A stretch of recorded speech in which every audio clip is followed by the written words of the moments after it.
Bagong reforma ng Department of Education sa calendar system nito, ipinatupad na. Pero Razel, kumusta naman kaya ito, ang implementasyon nito para sa mga guro? Yan ang ating aalamin sa Centimetro sa balitang hatid ni Raven De Los Santos. Ngayong nagsimula ng school year 2026 to 2027, malaking adjustment para sa mga guro at estudyante ang panibagong reforma ng Department of Education o DepEd.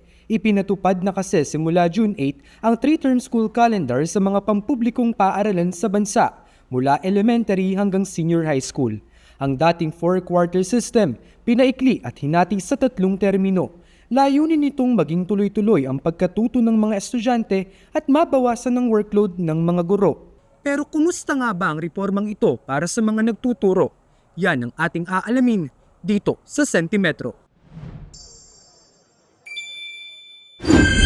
Kami, mga teachers, medyo nabawasan yung burden namin pagdating sa schoolworks kasi meron na kaming susundang time frame, timeline mula sa umpisa hanggang sa dulo. Pabor ang isang public school teacher mula Quezon City sa implementasyon ng 3-term policy.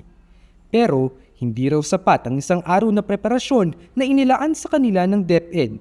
Kapag ka nagbago yung formatting, magbabago rin lahat-lahat ng structure ng lesson plans. Tanong ng grupong Alliance for Concerned Teachers o ACT, ito raw ba ang solusyon sa lumalalang krisis sa edukasyon? Kahit anong ayos sa school calendar, kung kulang po ang silid-aralan, guro, pasilidad, gusto mga estudyante, ay mananatili pong atrasado ang kalidad ng edukasyon. Mahigit 160,000 ang kulang na classroom sa buong bansa at batay na rin mismo sa datos ng DepEd. Mahigit 1 milyong grade 11 students ang nahihirapang unawain ang kanilang binabasa.